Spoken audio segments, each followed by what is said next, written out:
Hello there. This is episode 2 of 304 EVs. I'm your host, Curtis, and today I have a new member of the podcast on, Carter Bacon. Hello, my name's Carter Bacon. So last week we had Zane on.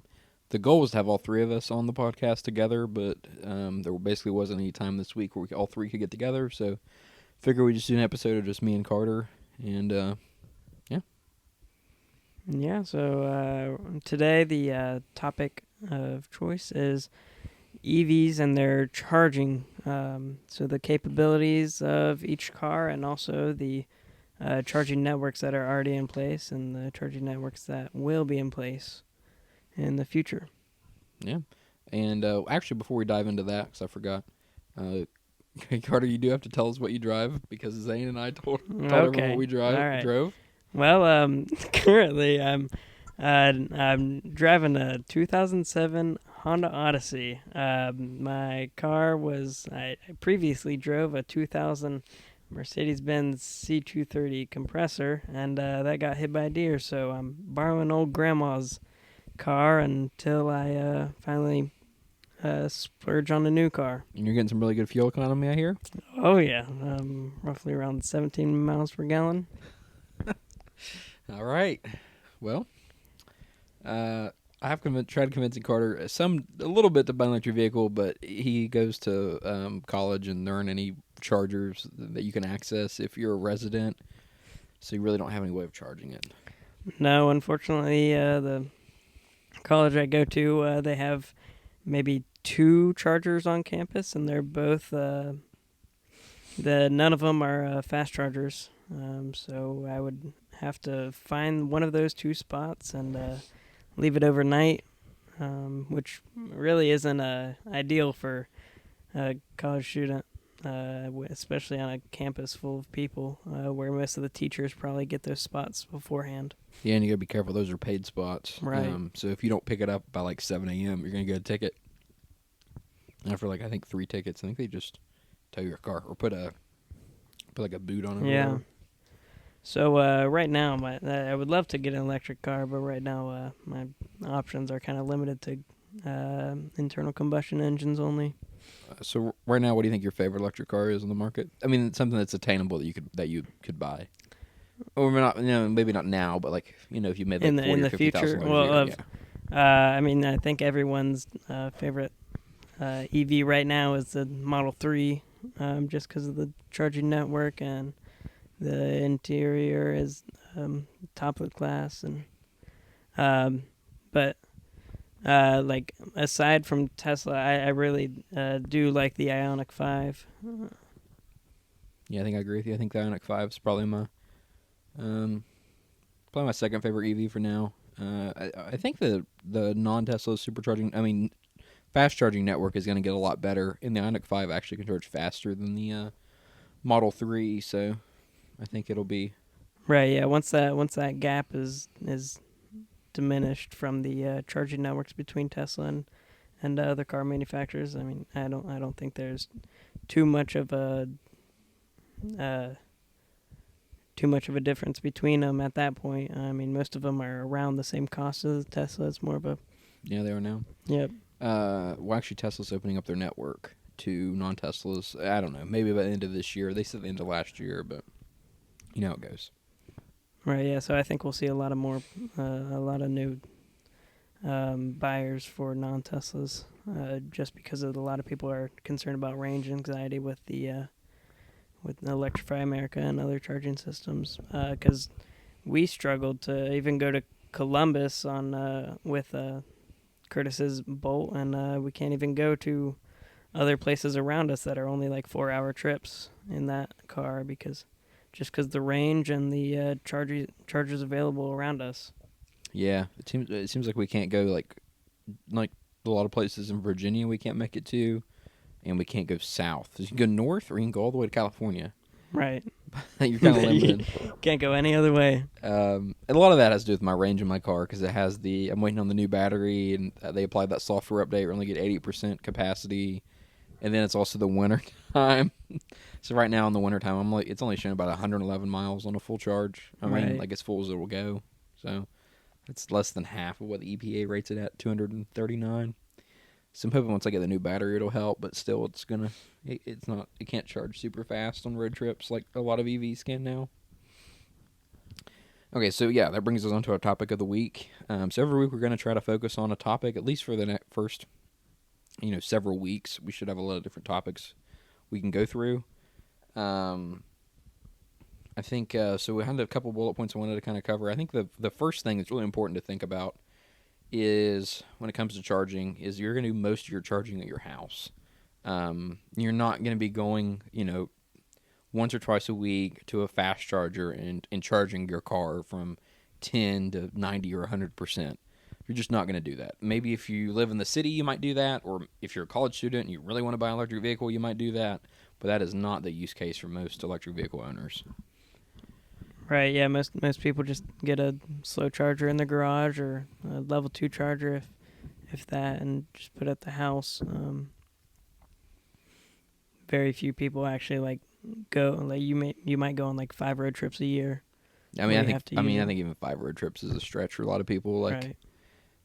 Sometimes you see statistics that 80% of the charging's done at the house. I think probably 99% of my charging's been done at my house. But I don't do a lot of travel.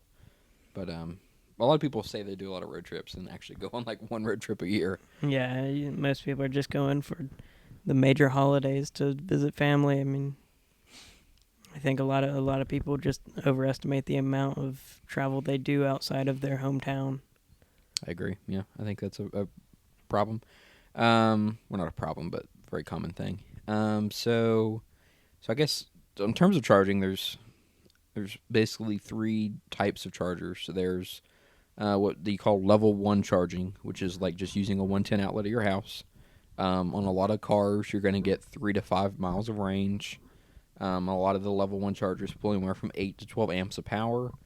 And that's kind of like trickle charging. 3 to 5 miles of range actually is good for a lot of people. Most people drive less than 30 miles a day, so that actually works out for most people.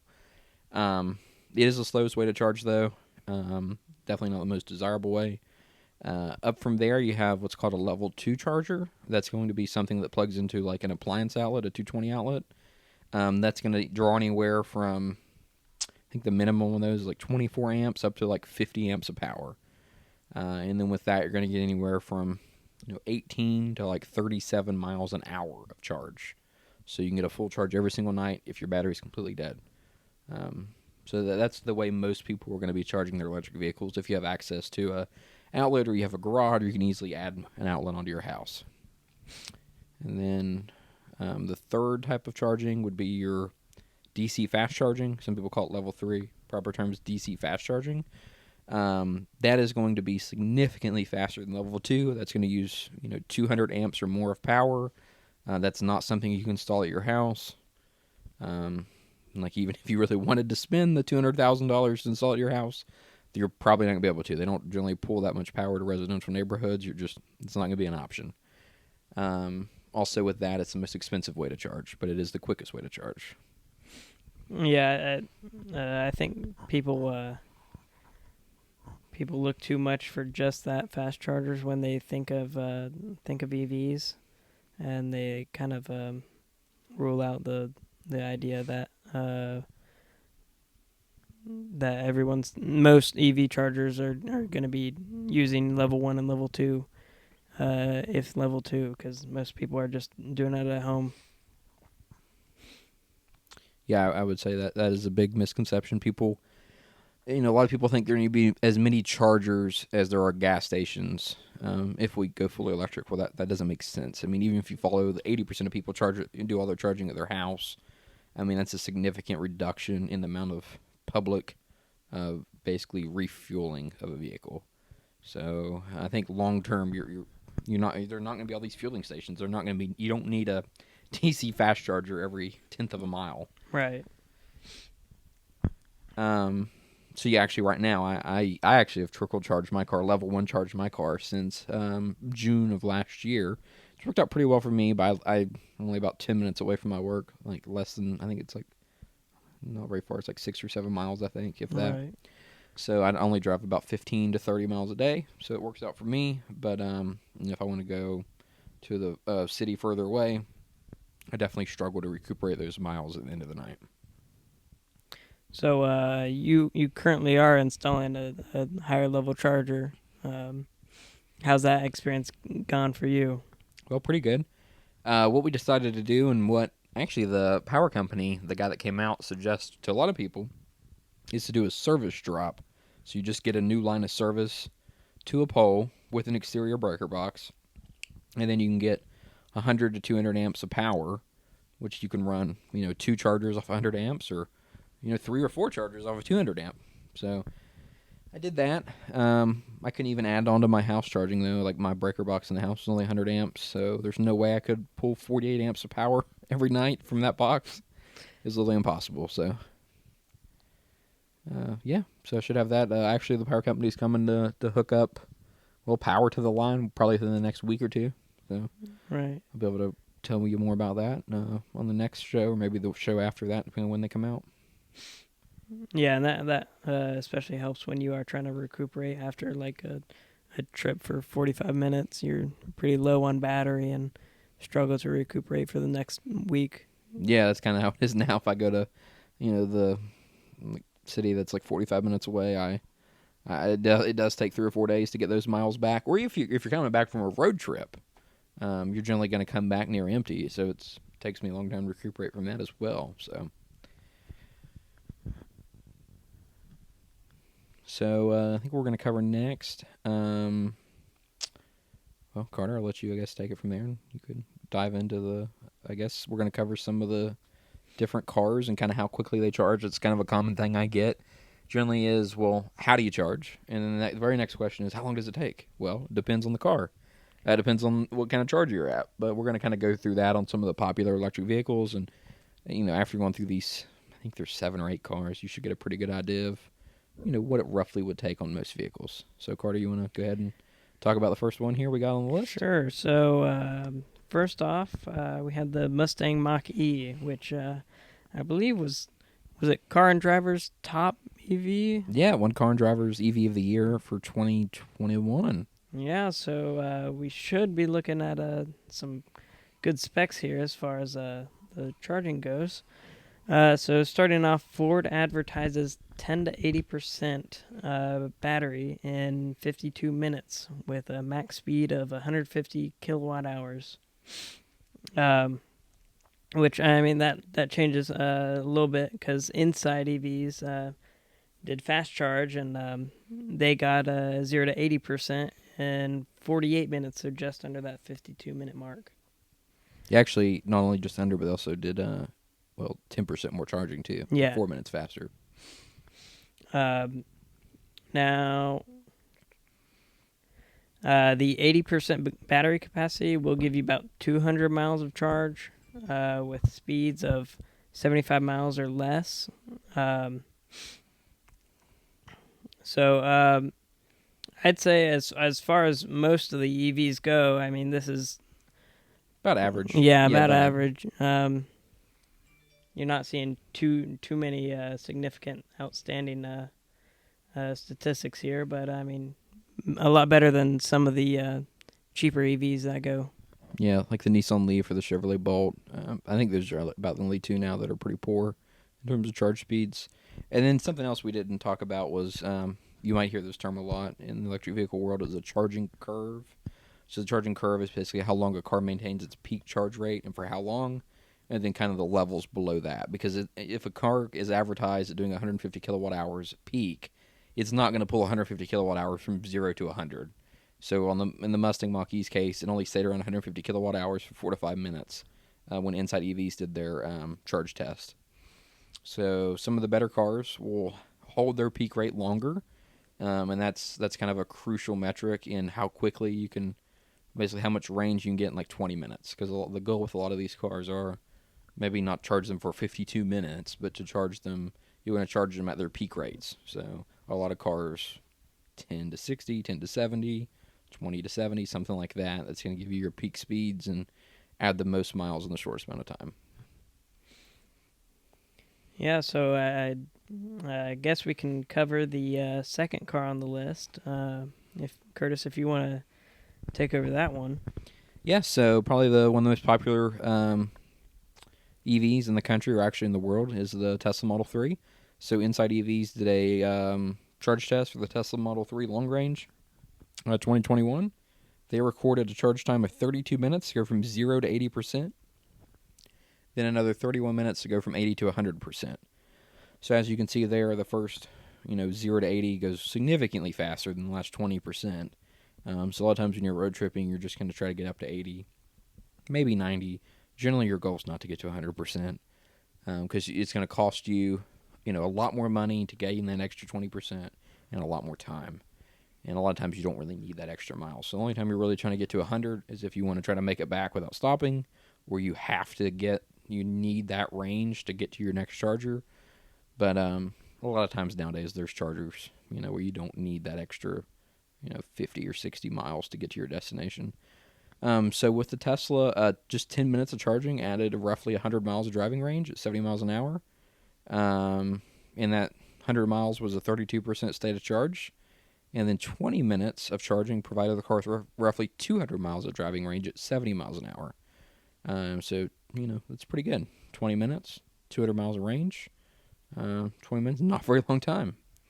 I mean, I think if you pump gas, you're going to pump gas for like 2 to 4 minutes. Depends on how much you need. Yeah, and if you're road tripping, you're probably going to take a trip into the gas station, get a couple snacks, go in, use the restroom. So, you're going to probably spend at least 10 minutes at the gas station. This gives you a little bit of time to stretch your legs. And, if you are needing to use a fast driver on a road trip, it really doesn't add too much time to your drive. Yeah, it depends on how you drive. There are some people that want to try to drive 10 hours straight and, stop and pee on the side of the road. Right, yeah. At least for me, when I road trip, I'm not like that at all. Like, I stop when I need to go to the bathroom. I stop when I'm getting tired. We actually generally stop and go to, like, a sit-down restaurant about halfway through just to take a break. So, for your 8 to 10 hour road trip, your stops aren't going to be terribly that much longer than with a gasoline car. Right, and as long as you're keeping within that 20 to 80% charge rate, you're not going to spend too much time there, because that middle section of your battery is the meat of it. That's what you want to get to, and it's also not really recommended to charge your battery up to capacity all the time. You want to keep a little bit of the. Yeah, you don't want to go all the way to 100%, especially when you're charging it at your home. Well, I think Tesla actually they just changed that recommendation, but I believe on most of the vehicles they still don't recommend you charge them to 100% every single night. But that will change with battery technology changing. I think at one point, for consumer electronics, they said, don't leave your stuff plugged in, don't charge it all the way up every single night, and now it really doesn't matter. Like, it's lithium batteries, they're fine. Right. So that'll change over time. And I'll actually do the next vehicle as well, since it's my vehicle, kind of.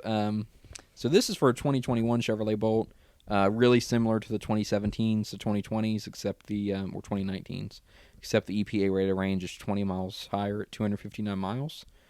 And for all these vehicles, just let our viewers know, we basically got all their information from Inside EVs and their fast charging test. Just want to give them credit for doing these great videos and fast chargings, because we would not be able to get access to some of these cars. So for the Chevrolet Bolt, they did notate in their article it was the lowest DC fast charging rate of any EV available, with a pack larger than 50 kilowatt hours. 4 to 80% took 69 minutes on the Chevrolet Bolt.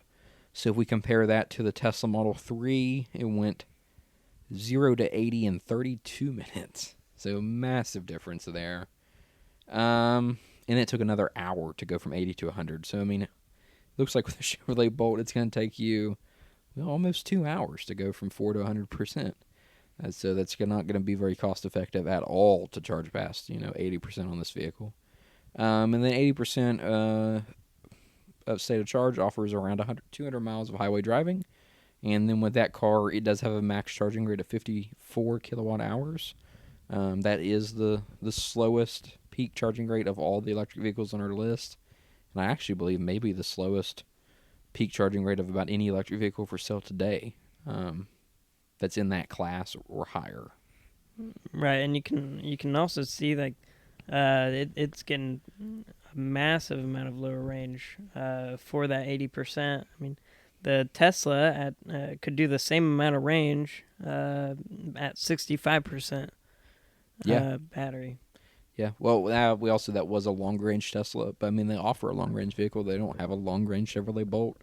So I think the Tesla Model 3 long range, its EPA is roughly 353 miles, so nearly 100 more miles of range.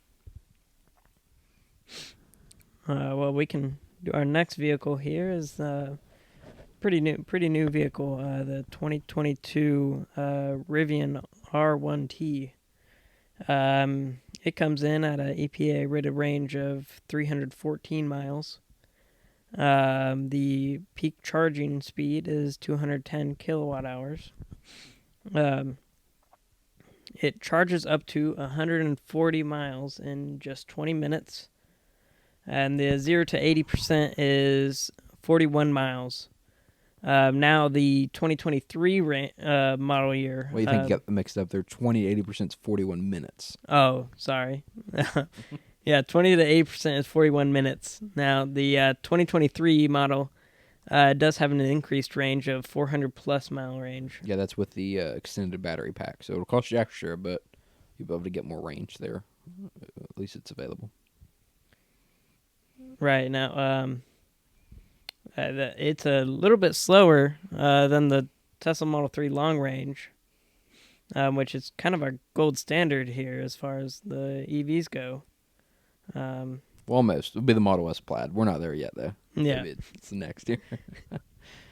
I guess for the price, it's definitely the bargain out of the bunch. Well, we can, since we mentioned the Model S Plaid, we can go straight into that one. All right, so the Model S Plaid EPA rated range of 396 miles. So actually, our article here was from Inside EVs, but they got their info from Motor Trend at the time. So their estimated time from 20 to 80%. State of charge is 27 minutes, and then or 10 to 80% in 29 minutes. Tesla for that vehicle advertises 187 miles of range in 15 minutes with a max charging speed of 250 kilowatt hours. Also, the Model S Plaid does have a really great charging curve. It actually holds that peak speed of 250 kilowatt hours longer than, well, I think about any other electric vehicle in the market in terms of holding its peak range, its peak speed. And also the Model S Plaid is, I think, also the fastest production car out right now with a 0 to 60 of 1.99 seconds. So it's also incredibly quick. Yeah, we haven't seen a car like this for pretty much it's a pretty good deal for the performance you're getting. Yeah, I mean, it's not affordable. It's I think it's not affordable, but it's for the price you get. I think it's pretty good. It is. It is a good value in the high end and the high end value. But yeah, I do like the Model S a lot, but they are very, very expensive. Yeah, so I think comparing it to cars like the Bolt, which is kind of your budget end EVs, is not really ideal, but it's not fair. But charging capacities and speeds compared to that is way higher. Yeah, actually, one thing I do want to mention just made me think of something. I think when some people are exposed to certain electric vehicles, such as being exposed to a Bolt or even a Nissan Leaf, and that's the only electric vehicle they've really been exposed to, some people have this kind of perception that electric vehicles look a little bit strange, because the Bolt does look a little bit odd, or that they're small. Well, no. I mean, I just have a small, slightly strange-looking electric vehicle. That does not mean they're all small or they look different. I mean, the Teslas look pretty normal, or they don't look odd to anyone, I would say. Same for the Mustang Mach-E. Like, if you see one electric vehicle and you don't like it, don't think that's how all electric vehicles are. I mean, it's literally the same for gasoline vehicles. Yeah, and it's kind of been like that for decades as the first hybrids came out. I mean, up until now, they've all kind of been a little strange in the styling. Like The Honda Insight, when it first came out, that has uh, wheel covers, so it covers part of your rear wheels, and the Nissan Leaf now looks like a kind of a frog like the car. old one looked like a frog. The new one looks pretty New decent. one looks nicer, but yeah, up until now they kind of stuck out from the rest of traffic. Yeah. You could kind of tell that it was a EV just from looking at it without seeing any badge or anything. Now, some of that, especially with, I think of the, like you mentioned, the Insight, the original Insight, or even the original Prius. A lot of the odd styling is also aerodynamics. They want it to be as aerodynamic as possible. That's your easiest way to improve your efficiency, is to make the car aerodynamic.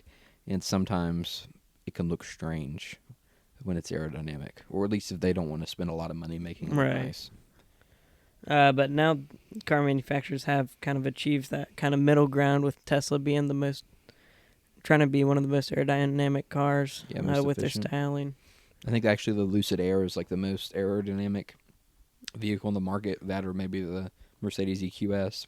Right. And they look, well, I guess you could say normal or futuristic, but they definitely don't look odd. Yeah, the EQS does stand out from the crowd a little bit. I mean, if you look at that compared to the rest of the Mercedes lineup, you do really notice a difference. But very smooth all around. There's no like hard lines. It's all very smooth, which is kind of interesting compared to like most of the Mercedes kind of styling and the German styling overall. I feel like a lot of it is harsh body lines and not a lot of smoothness to it. Yeah, I agree. Well, Carter, I'll let you, I think. Yeah, you can cover the next one there. Yeah. Up next, we have the Volkswagen ID4. So this has a 20 to 80% state of charge, and it takes around 31 minutes to get there. It does have an EPA-rated range of 240 miles. And the 2022 has a range of 260 miles, so they kind of improved that by 20 miles. Which not a lot, but I think necessary. And the max charging speeds are 127 kilowatt hours. Yep. So ID4, I think, is probably out of this whole bunch, it's probably the most normal like electric vehicle in terms of how it drives. It actually doesn't even offer one-pedal driving. And just for our viewers, one-pedal driving basically allows you, well, to drive with one pedal. So basically you apply on the gas pedal to go, and then when you want to slow down, you just let off the gas pedal. And if you bring your foot all the way off, it'll actually come to a complete stop. And it uses the electric motors to do the regenerative braking. And basically when it does that, it's recharging your battery. So you don't ever have to really touch the brake pedal. So the ID4 does not offer a true one-pedal driving, which is, in my opinion, one of the biggest downsides. But to a lot of people that want that more conventional, I guess you could say, driving experience, it's totally fine. Yeah, the ID4 also doesn't look like we were talking about before, the styling of electric vehicles. This is, I don't think you'd be able to tell that this is an electric vehicle off the road. It looks fairly normal Volkswagen. Yeah, it does. I've seen one in our area. I think I've seen it a few times, but it almost slips by me. I don't even notice. Sometimes it's an ID4, or that's an electric vehicle, which it just really blends in. So this is probably one that a lot of people have seen, or maybe you just not really notice what it was. It didn't draw attention to itself. Which I think that kind of sets it apart from the others and makes it more appealing to a lot of customers, because a lot of people don't want to be standing out from the crowd with a crazy vehicle styling. Yeah, sometimes it's not fun to stand out from the crowd. People always recognize you when you're out. Yeah. When I had a Mazda Miata, people would always say, "Oh, I saw you the other day in town." And I was like, "Oh, I didn't see you." So I would always stand out. So sometimes it's not fun to stand out. Sometimes it's fun to be like the Toyota Camry of the world. Right. Or the SUV person of the world, where a lot of the SUVs look kind of similar.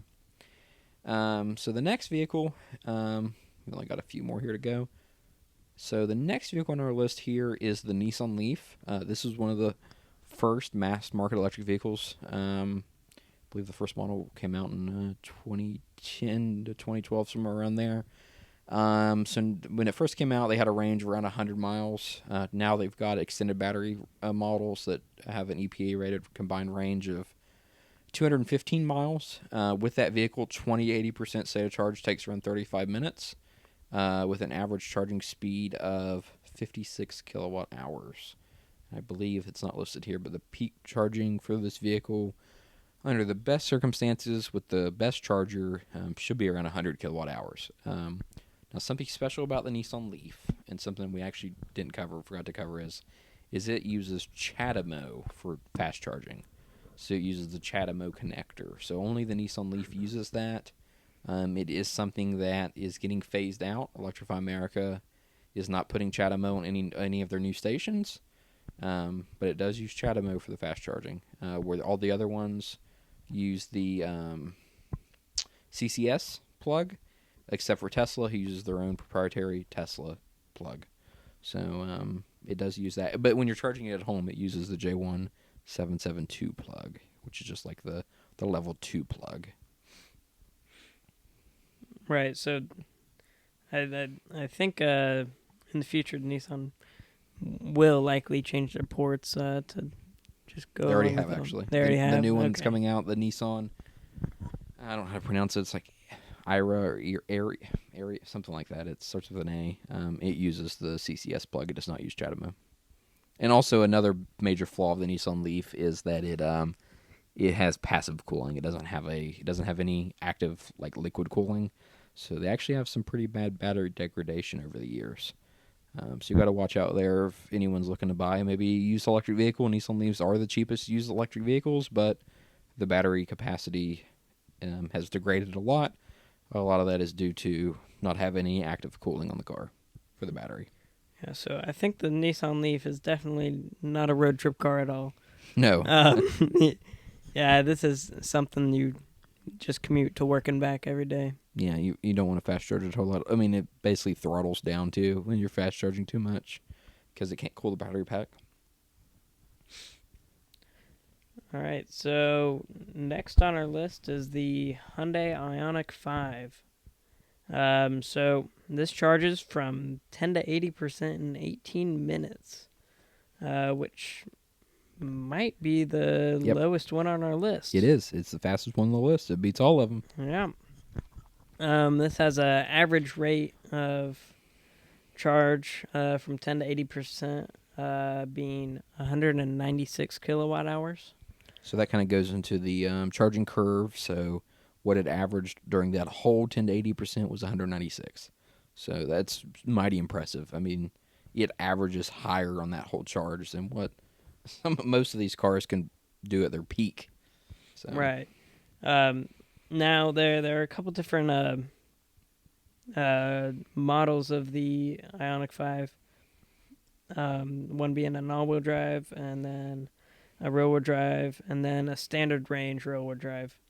So the one with the most range is the rear-wheel drive long range, which has 303 miles. Now this from 10 to 80%, you gain 212 miles, which is quite a lot more than the standard range Ioniq 5, only getting 154 miles in that 10 to 80%. And you really see a big difference in the overall range, being 220 compared to that 303 in the long range. But I think the Ioniq Hyundai 5 is a really appealing car as far as charging goes. If the network catches up with Tesla allowing other car manufacturers to charge on their system. Yeah, I agree with that for sure. Now, I will say a lot of the Electrify America stations, that is the biggest, I would say, DC fast charging network in the United States of 50 kilowatt hours or higher. Almost, probably not all, but a good chunk of their stations now actually have 350 kilowatt hour plugs. So you can, if you target those, which you should when you're road tripping in a non-Tesla, you can actually get that 10 to 80% in 18 minutes, which is quite impressive. So, but that does require the 350 kilowatt hour charger.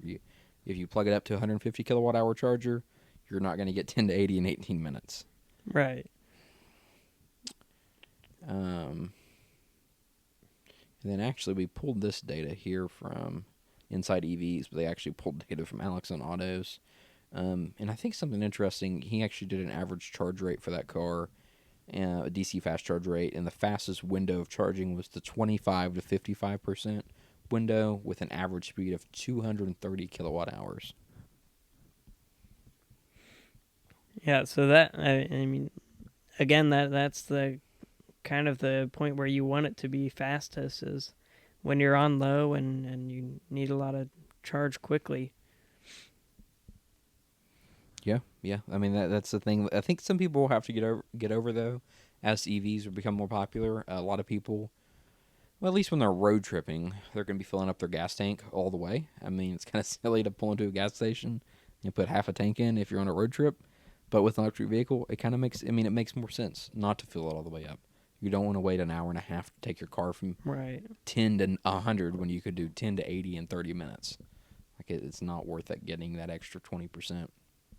So yeah, I think that is. So for some people, that would be a disadvantage having to stop more, but you're going to stop more for pretty short trips, like 20, 30-minute stops. And 200 miles is actually quite a bit of driving. Columbus, Ohio is pretty close to us. It's almost 3 hours away. I think it's 156 miles away. So, I mean, 200 miles is a lot of range, at least here on the East Coast, when the roads aren't straight, totally straight, and the speed limit's not 80 miles an hour. Yeah, like a lot of most of the major cities around us are 2-3 hours away. So as long as you have like at least one charging station, you're sitting comfortably. Yeah, or if you have a long range car with 300 miles, you can just go all the way there. Right.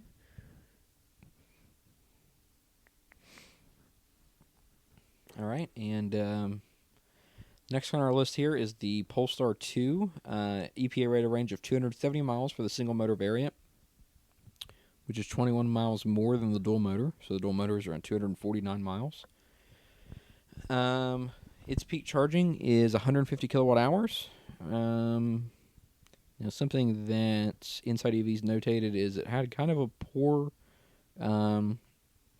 charging curve. It only stated its peak for up to the 17% charge, and then the curve drops about every 20% charge over the next 60% to a 70 kilowatt hour peak from 60 to 80. So Pulsar advertises 35 minutes of charge from 10 to 80 on a 150 kilowatt hour charger. So I would say kind of about an average for that vehicle, range and charge times. Really nothing that crazy. And then I think we've got one more kind of car here to cover. It's the Lucid Air, and I'll let Carter walk through some of the numbers here. I think this is, I believe this is probably the most impressive out of the bunch. Right, so the EPA rated range is 520 miles, which I think the largest one on our list. Yep, the second largest is, I believe, 396 from the Model S. So. Right. So the rate of range, we have some time increments. So in 5.5 minutes, you can get 104 miles. Now in 12 minutes of charging, you get 208 miles.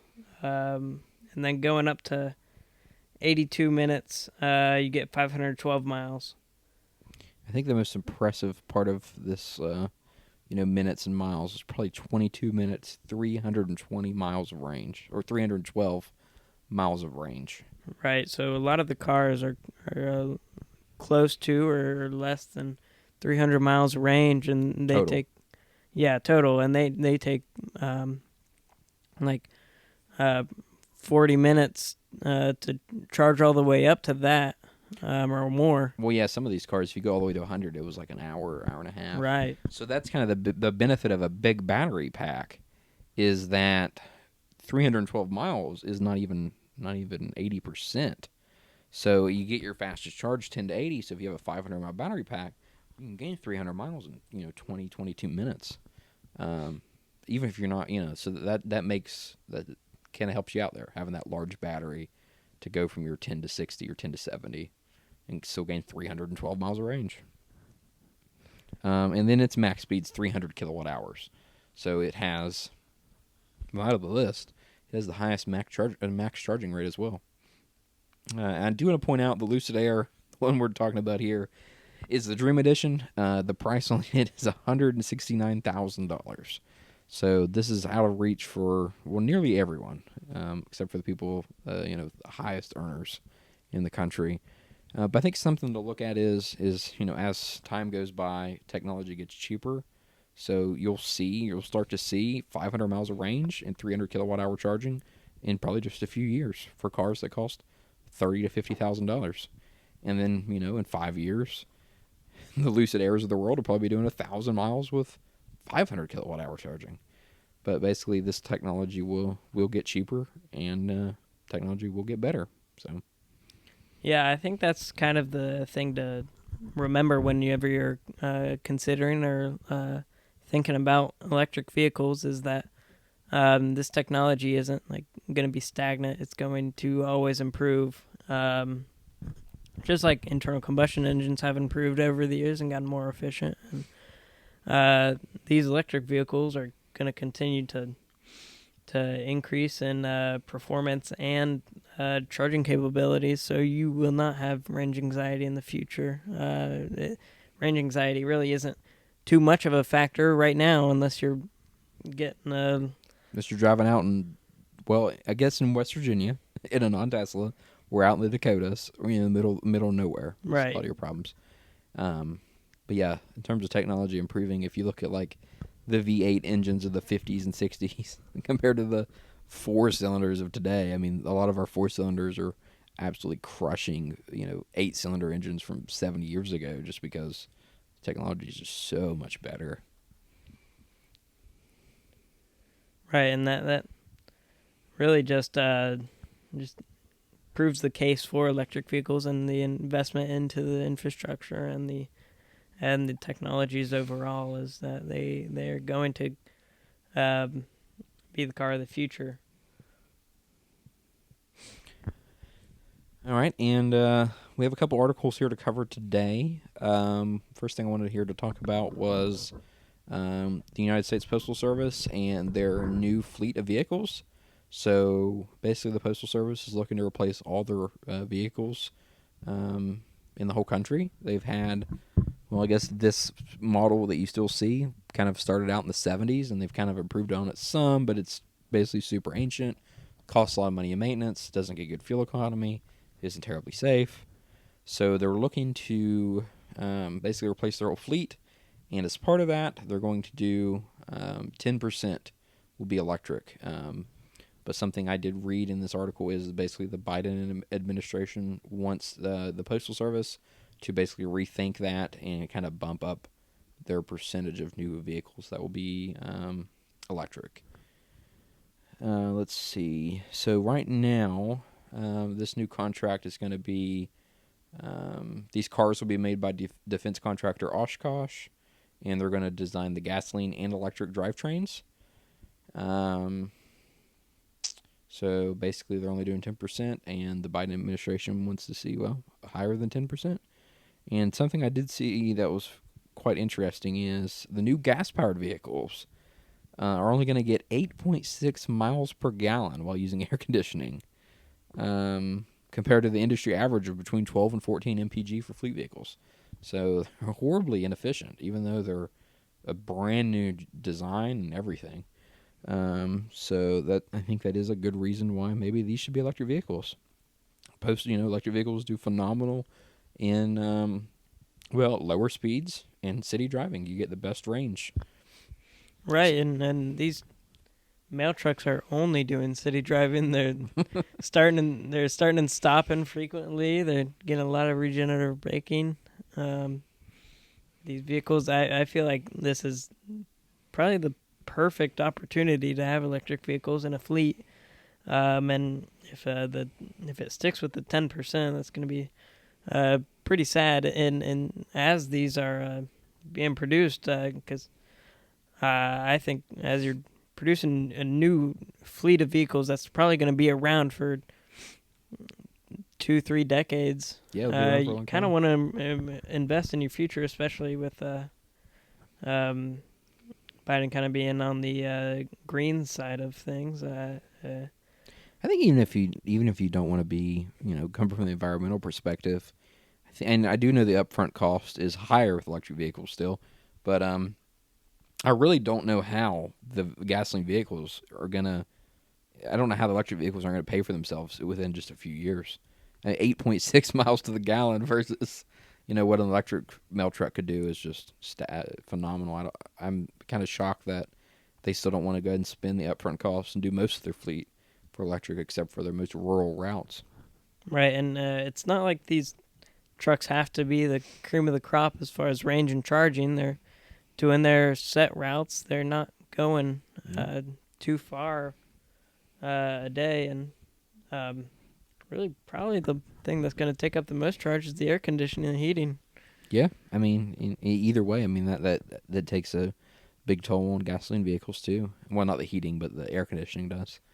So yeah, I think that they definitely need to rethink that and definitely plan for more electric vehicles. I did see. I don't know if this is going to make it to the final production units, but these are supposed to have like backup camera, 360-degree camera, emergency braking.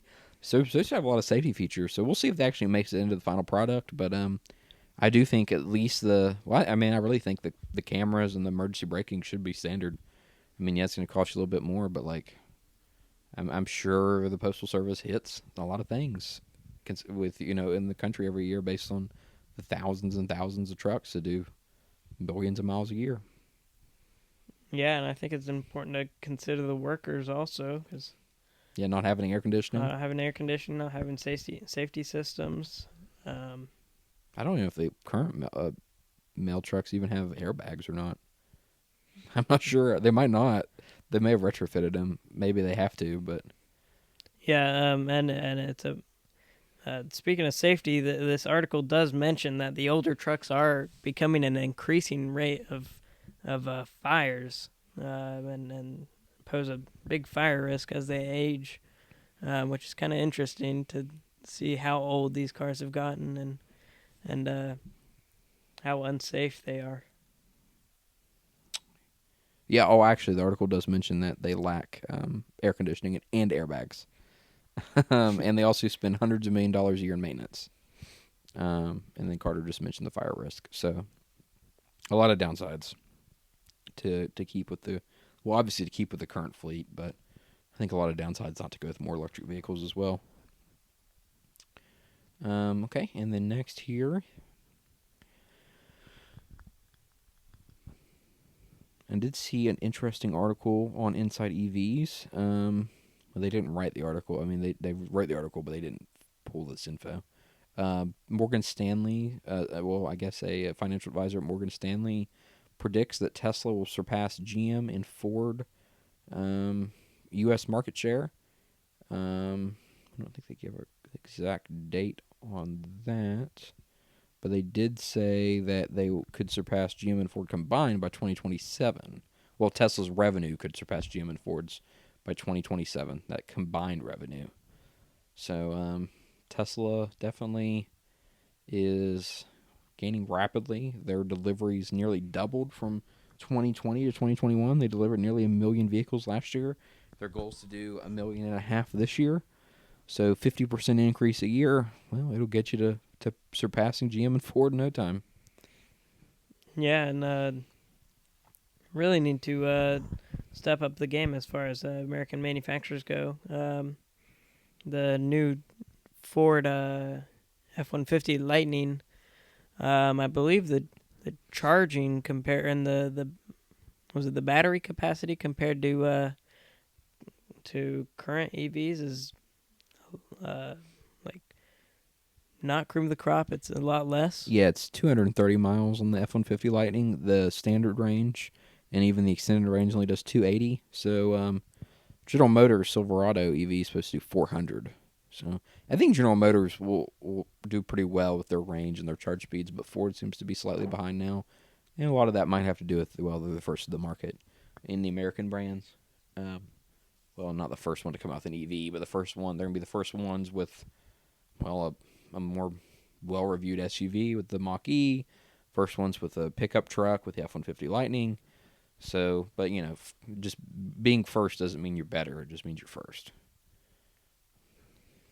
Right, and I think the first actual pickup truck would poses a big threat to the upcoming pickup trucks, the Rivian 1RT. Is that one's range and charging compared to the estimated charging and range of those is much higher. I think people who are considering pickup trucks are just going to look at that one compared to the F-150 Lightning. Well, I think the F-150 Lightning kind of has the advantage with the price, though. Oh, you're right. Base model, $40,000. I mean, you get you vinyl seats, vinyl floor, no heated seats, no heated wheel. But it's quick. It can tow a lot. Has decent range. Doesn't cost you a fortune in gas. Actually has a nice infotainment. Has like a 12-inch infotainment on the base model. So, yeah, I think on the luxury end, I think Ford might struggle. But I think for your blue collar workers that really don't care about any features at all, that wouldn't have backup cameras on their vehicles unless if they weren't mandated by law. I mean, for new vehicles to have it, I think that Ford might actually do pretty well with that. I think that's where they're going to see a lot of their long term success with the F-150 Lightning is with more of their fleet customers and more of their blue collar workers. They're not trying to win the tech race. They're just trying to, convert, regular F-150 lovers to electric F-150. Let's see here. So I've got two more. I've got a couple more articles here. Let's see. The next two are about Tesla, actually. One's actually not an article. One's just kind of a little tidbit of information I found. So currently, Tesla has 148 service centers in the United States, compared to Ford having 3,143 dealerships / service centers. So when you think about their market share in selling like 1 million cars a year, how few service centers they have should probably be a slight cause for concern that they are basically they're not building enough service centers. Like they're building chargers and building cars way more than they're building service centers. And that seems to be a problem for some owners that, you might have to drive a few hours to get to the nearest Tesla service center. Where we live, we're about 3 hours from a Tesla service center. It's not that big of a deal if you don't have to go that often, which you shouldn't. But when you do need to go, or if you have to go back repeatedly, it is kind of a problem. And it's a lot bigger issue if your car especially needs service more than just the panel not aligned or small imperfections in the car. Like if you have a major powertrain issue, it's going to make it a big hassle compared to going to your local Ford dealership down the road. Yeah. I'm not sure if Tesla actually covers towing or how far towing they cover on that. Which might be something to look into for, Tesla owners that buy a car that are 3 hours from a service center. So I think they need to definitely expand their service centers. And that's something they definitely have the ability to do. I mean, they have the capital to do it. I think they're just trying to kind of focus all their attention and all their money on building as many cars as possible. And that's how they doubled production year over year. Speaking of Tesla, their superchargers, they were able to increase they had 35% growth in superchargers in 2021. So the superchargers are your fast chargers. You're going to give you the couple hundred miles of range in 20 minutes or 30 minutes. But once again, I think that deliveries are outpacing, chargers or service centers. Deliveries grew by 87% during that same period. So they're not building chargers as fast as they're building cars. Carter, do you have any thoughts on that? Yeah, as you get more and more cars, probably need to upgrade your infrastructure. But like we said at the beginning of the podcast, a lot of these consumers are going to be charging at home. They're not going to be going on big road trips. I think, as far as Tesla's infrastructure right now, I think a lot of people are just doing that rare supercharging experience. They're not using it all the time. So as long as they slowly upgrade their supercharger map, I think it's going to be able to service those cars. Yeah, I think you did make a good point about that. I think the only time you really have problems with not having enough superchargers is your densely populated areas during like holidays. There have been known to be some wait times, especially in California. Um, so maybe they should work on expanding the stalls per station more so than building brand new stations. Especially here in West Virginia, a lot of our Tesla superchargers they're always empty. We went up to New York City back in October, and we stopped. We actually stopped at just a few random places, but I think every place we stopped at had a Tesla supercharger at a Sheetz, and I think every single time there's no one there, and they have like 8 stalls. But that doesn't mean they still need them though, because you need those stations to travel. So I think it's just finding the right mix of putting them in the right areas and putting just enough stalls to keep up with demand. Right, and having those stalls isn't a bad thing necessarily. I think if you have those, it's kind of a little bit future proof if it does get to the point where you're needing 8 stalls, which I don't think it really will. But like every sheet's 10 miles down the road, but I think that having those it does show a good sign for EVs in the future, and that they do show the idea that these are kind of going to be the mainstream and going to kind of be the most popular car on the market is having EVs there. Yeah, I do think something I would like to see is maybe instead of building one station with 8 stalls, maybe you build maybe in more rural areas just 2 plugs. Maybe you don't need 8 plugs in North Dakota, or Right. probably even 8 plugs in a lot of this area. But maybe you need them kind of out in the middle of nowhere. Maybe not near a major highway or interstate, but if someone's going on going to go camping or going to go hiking for the day, and they're going to a rural part of the state, they need that fast charger to get back to a highway or an interstate. And that is where you get that range anxiety, is those rural parts of the uh, states, is having no chargers within uh, 40 miles, and then just hoping you get to the next one. Yeah, and actually, Rivian is actually going to do some stuff about that. They're going to put some level 2 and some DC fast chargers near a lot of different state and federal parks. So that should help some with that. Their DC fast chargers, though, will be limited to Rivian customers initially, which I don't like. I think all fast chargers should be open to all the cars, especially when there's not any other ones around, such as state parks. But their level 2 chargers will be open to all customers, which maybe level 2 makes it even more sense for those parks, because you're gonna go there and you should be there for 4 or 5 hours or 3 or 4 hours, and you can get 100 miles of range and then make it back to the major interstate or highway, and then fast charge from there. So Right. I think it is important to have those in those rural areas, and especially in those parks. I think that kind of shows that. Also, these trucks are a little bit outdoorsy. yeah, Rivian kind of advertises that it's an adventure vehicle, but you can't really go on any adventures if you can't charge the car. Yeah. So yeah, I think that eventually that'll be improved upon. Now, something else I just thought of: a lot of people want to see chargers at their work, where they work at, which is fine. I support that, but no, it's really not needed at all for infrastructure. Like, you don't need chargers at your work to be able to drive an electric car. You can just charge your house.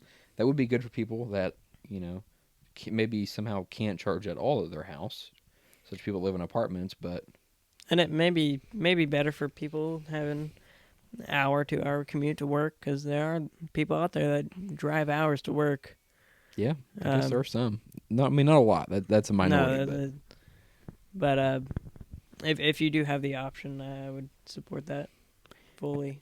I think that they're going. I mean, as EVs grow in demand, probably going to have to figure out, if a business installs 4 chargers and then 20 people that work there buy electric vehicles, how are you going to regulate that? Is it just first come first serve? Do you make people pay for the parking at work? I mean, that's probably the easiest solution. Is hey, if you need it, you can pay to charge your car. There you go. That way, the people who only really need it Yeah. can use it. I mean, and not a fortune. I mean, just like 25 cents an hour or something. So basically, market rate for electricity. Right, and it does let those people who do need it have it, and most people are just going to park in the regular parking lot, have it charge at home when they go to sleep. Yeah. So I do think that a lot of the manufacturers do have a long ways to go in terms of educating customers or potential customers on charging. Electric vehicles have been out now for, well, I guess 10 years if you count the Nissan Leaf. And, I still get asked, how do you charge your car? Well, plug it into the wall. So, that's kind of a lot of the fault of the manufacturers, and they're not very good at informing customers about new features or new tech or how things work. So probably going to see a lot of, someone's neighbor is going to get an electric vehicle. They're going to go look at it, like it. They're going to buy one. It's just going to keep spreading like that. I know actually your Carter's grandma, who lives in Florida part of the year, her neighbor actually got a electric. They got a. Well, I figured out what it was based on what your grandma was telling me, but they got a Mustang Mach-E, and showed everyone in the neighborhood. So maybe if they showed 20 people, maybe one other person will buy one, and then they'll show people, and it'll just kind of spread like that. Yeah, I think a lot of it is preconceived notions of what EVs are and what they're good for, and really they're kind of a great package. Yeah. Just charge at your house, go out, and then come back. Yeah, my grandparents, I think a few weeks ago said, I already mentioned this. I'm not going to get an electric vehicle. They're too small. I said, what? You don't have to buy mine. I have probably the smallest and cheapest electric vehicle out there. Like, it's just kind of funny that you see one electric vehicle and then say they're all like that, which is good if you're looking at a nice one, a really mass market, like a ID4. Like that's, I guess it's not still factual to think that, but if it's more of a mass market vehicle, there you go. Yeah, and another thing that they're worried about are my grandparents. When we mentioned you getting an electric car, we were joking about them getting one too, and their first instinct was, oh, they cost way too much. They cost way too much. Yeah, I think they said they were like, I don't know what they quoted. I think it was like between $40,000 or $60,000 is what they said, which a lot of them are, but not all of them. Yeah, I mean, they don't really drive too much. I mean, they're not needing really range heavy vehicle, and they also don't really like a lot of tech in their cars. So they're looking at base model Bolts or Leafs. Yeah. For ideal cars for them, which probably less than their current cars are. Yeah, for I would say a lot of the population, they're really not. I mean, people like their tech, but when they buy vehicles, they're not buying top trim levels. They're not buying fully loaded cars. So you look at a lot of electric vehicles, especially what you see on like YouTube when they talk about cars, they're always getting the top trim level to review. But a lot of people aren't going to buy that. A lot of people don't buy that already in their current cars. So when you look at the base model prices of electric vehicles, you actually get quite a bit. I mean, the Model 3 is $45,000. The ID4 is like $41,000. The Bolt's $32,000. I think the Leaf starts at $28,000. So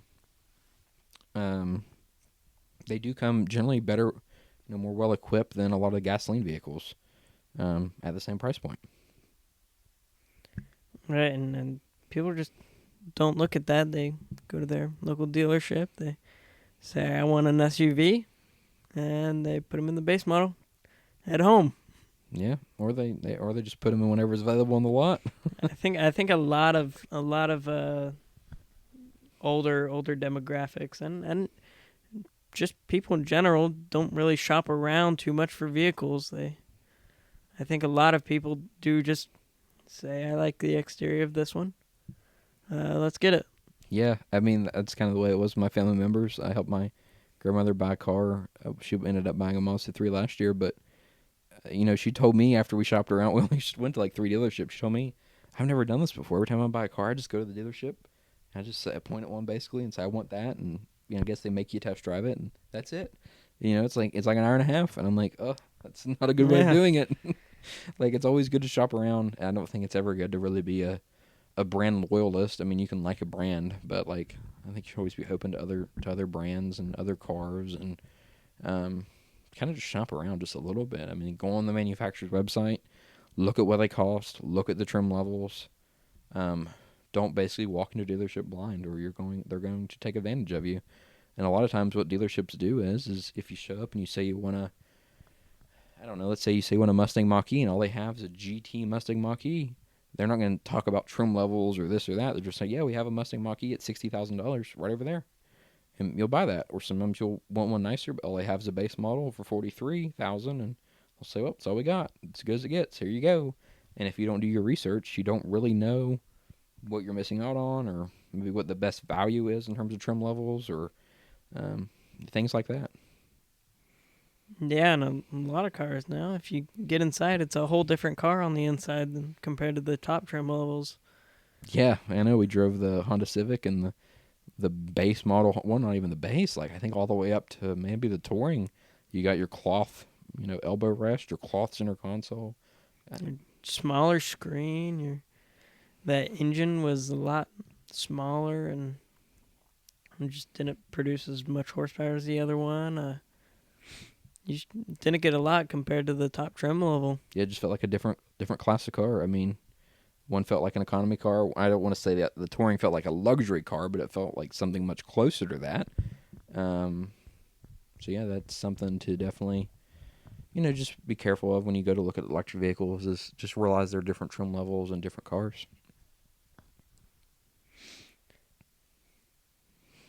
All right, and I think we've got just two more things we want to talk about. One thing's not on our list here, but I just read about it this morning. But Carter, you want to go ahead and maybe talk about that last article here? Well, this is a little bit local to us. We live in West Virginia, and our governor just made a deal with Green Power, which is an electric school bus company, and they're partnering to make electric school buses in our areas. And they're opening up a plant real close to us, about 45 minutes away. Now, I think this is a pretty big step for West Virginia compared to the big diesel buses, electric buses. And also shows a job growth in the electric vehicle market, especially in a place that's struggling for jobs. Yeah, and part of this deal, here just in the kind of the headline is, well, they're going to be made in South Charleston, West Virginia, so really close to the capital. Also, West Virginia is committed to purchase a minimum of $15 million worth of green power vehicles produced from that facility. I don't know how many electric buses that'll get you. Maybe only 30. I don't know how much they are. They could. I mean, I don't know if they'd be $500 million, but they could be quite expensive. I don't think in this article it mentions anything about pricing. Probably doesn't, because it's more of like it's not really a consumer product. I mean, it's not something someone can't walk in and buy one school bus. So it doesn't mention the what they cost, but still be very cool. It'd be interesting to see where those school buses go. Probably going to be in the capital area, but could spread our area around here. And I think that's I think electric school buses will be, well, also really good use for electric vehicles. I mean, a lot of city driving, obviously a lot of stopping and starting. And not too much range, at least for city areas. I mean, if you go out to the rural neighborhoods. Yeah, but they're still not driving more than Yeah. 100 miles a day. Also, you might get air conditioning in these, maybe. I don't know. Um, and they're also gonna be very quiet. And they'll have to make some noise so people hear them coming. But like, um, some of the diesel buses are so loud, just like a lot of the delivery vehicles when you're next to them on the road or walking on the street and they go by, they're just extremely loud. The engines and stuff like that. So this will be kind of nice to quiet down the local community. Any thoughts on that? Yeah, I think it's a big step for West Virginia, and I think a good one. Yeah, I agree as well. All right, and the last thing I wanted to talk about was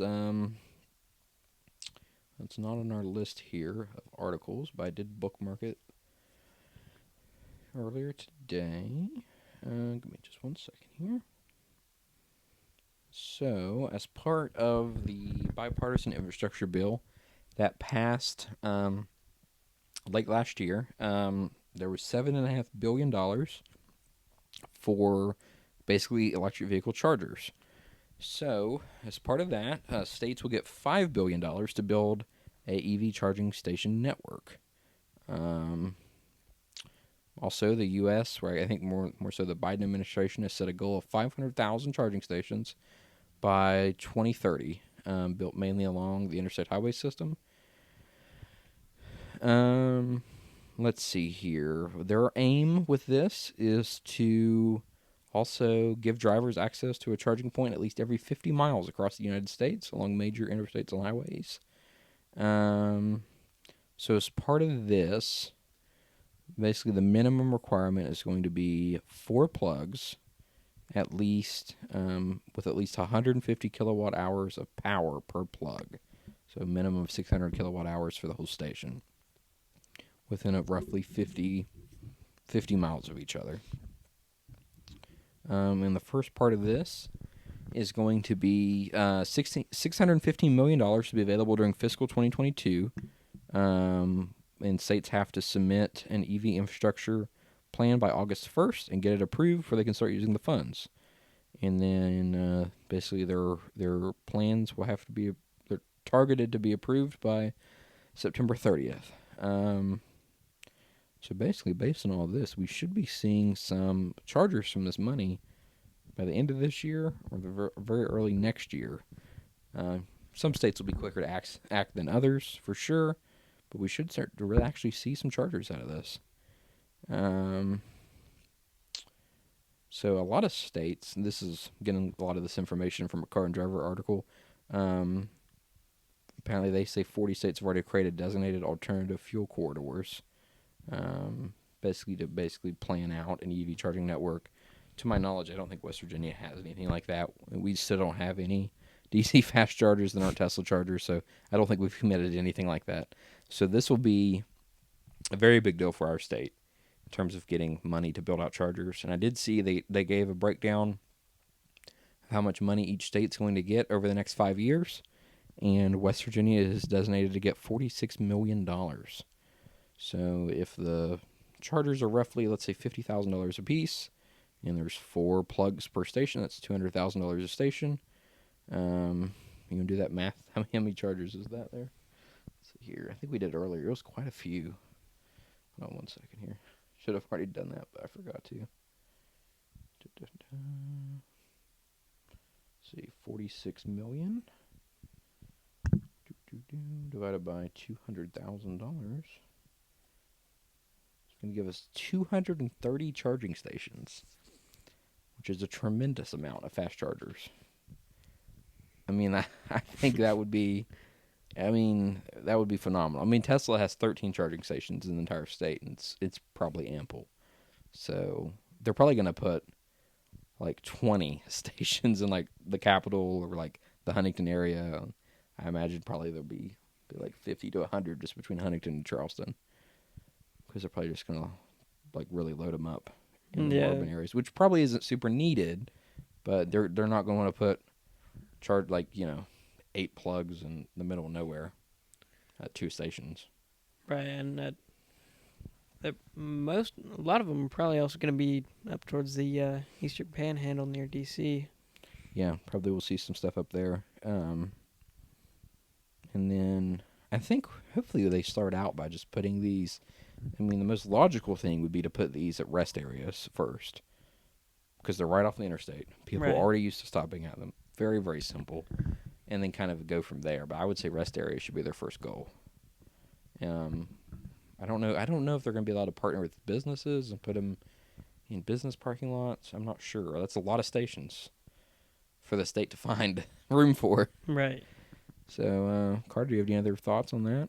I think West Virginia, if this does go through the way we'd like it to and gets implemented right, I think West Virginia is going to have a pretty dense supercharger network. Yeah, I think it'll be more than enough.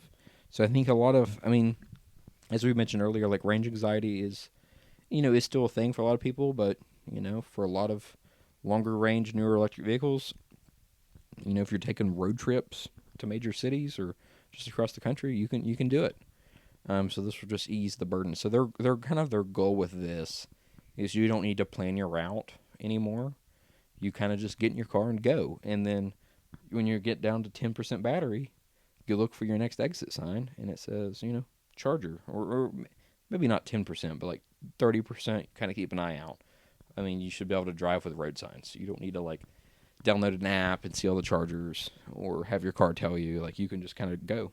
Yeah, I think eventually it's not going to be a hassle. It's like when you take a gasoline car and go on a road trip, you just look till that gas starts getting under a quarter tank and you pull off. But I think eventually it'll get to that point with electric vehicles. Yeah, I think it definitely will. It's kind of crazy to think about, looking around all the gas stations and just realizing, in 5 to 10 years, a lot of those will not be around, or at least if they're around, they're not going to be the same thing. They're not going to be gas stations in 10 years, so we're not going to need a gas station every 10th of a mile. They're going to be average. Small convenience stores now with electric slots. Yeah, and I think another cool thing that they should probably be shooting for is, drive-up restaurants such as Sonic having maybe chargers. So you can drive up. Maybe they can even plug your car in for you, or they come out and take your order. But I think now at Sonic you just order on the kiosk, so you can get out, plug it in, and charge and eat. And if it takes you 30 minutes to eat, that's in a lot of cars that's 200 miles of range.